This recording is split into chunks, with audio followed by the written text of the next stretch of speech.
We have Generalissimo, followed by Claire.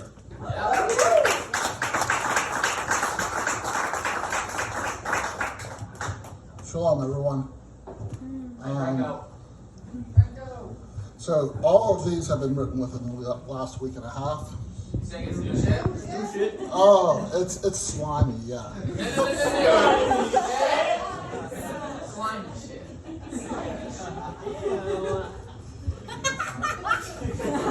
The best support systems aren't bras or buttresses, but ears and crying shoulders.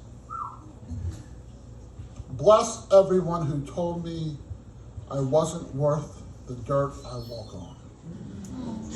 Bless my parents who taught me optimism without a syllabus or formal classes.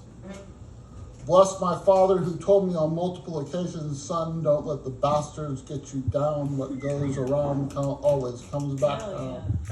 I don't think the word karma ever passed through Edward Morris Franco's lips. He married my mother.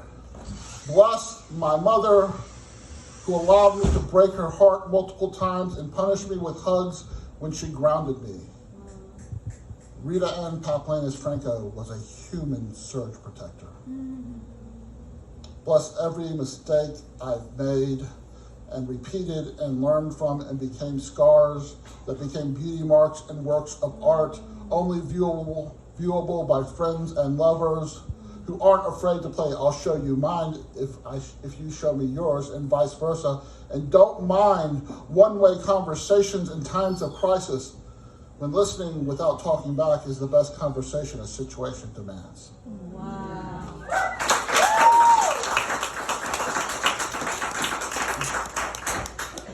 Before my mommy bought me, they told her my breed never sheds. I woke this morning to a sweaty pillow and wet head, having kicked the top sheet and spread off the bed. The sheet was twisted around itself like when it ties itself in a knot in the washer, like when it doesn't totally spin out all the excess water in the spin cycle, the machine stops and displays an unintelligible digital code till I rearrange the sheet so the spinning can finish. Upon further inspection, errant words were scattered about the bed, like letters in a bowl of alphabet soup. Just as I can always write a sentence in my soup, I know the words I shed in my sleep will write a poem that'll help me sleep a little sounder tomorrow night.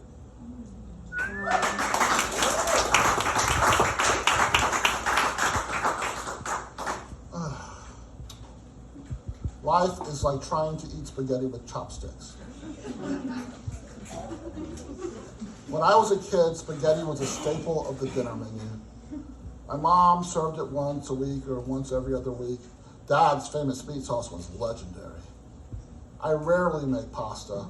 All the boiling of the water, if I let it cook 30 seconds longer than al dente, its texture feels a little wrong to my teeth. Then there's spaghetti linguine as well. If I break it in half before boiling, people will complain. When I order it at a restaurant, which rarely happens, if I cut the noodles rather than twirling them with a fork, I get accused of sacrilege or bad manners. I mean, doesn't it all end up the same after I chew it? As a terribly uncoordinated person, trying to twirl spaghetti is the same as intentionally deciding to have 1/3 of the meal ending up on the table rather than in my tummy. As someone whose mommy told him to eat everything on my plate because there are starving people in India, I prefer not to waste food. I've been told that if I travel to Japan and ask for a fork and knife, it will be a cultural insult, despite that food will be wasted due to multiple motor disabilities, which causes my using chopsticks to cause a messy spectacle. Either way, I am a consciously messy eater. Lest I wear a bib, I never order chicken wings. I also tend to mix everything put on my plate. Many friends and family members have commented on my sloppy eating. At least I don't talk with my mouth full of food, but if I point at my face or hold up my hand when someone talks to me while I'm eating, so I don't end up spitting food in their face, I'm somehow being rude or haughty. Once I drank broth from a bowl of pho at a Vietnamese restaurant. My oldest brother said, "Manners, Brian, manners," in front of his tween son to make an example of me.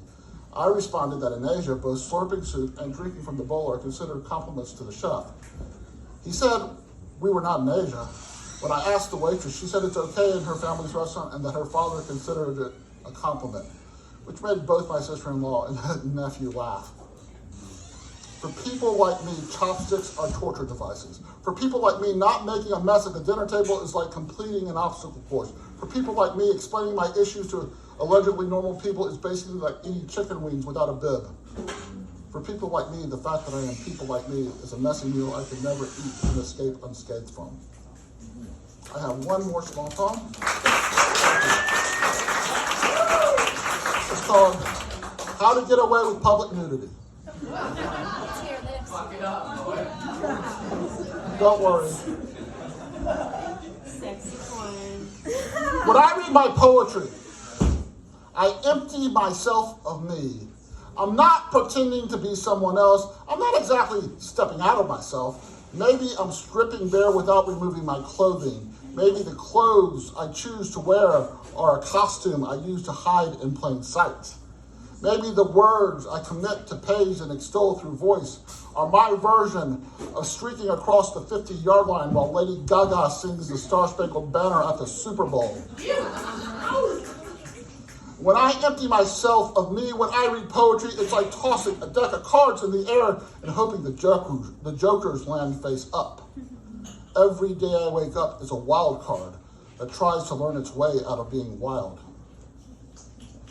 When I empty myself of me, when I read my poetry, every time I play 52 pickup, I pick up the cards, put them back in the box, return to living life. Because I am a poet, I get to empty myself of me every time I write a new poem, if I choose. Gracias, everyone.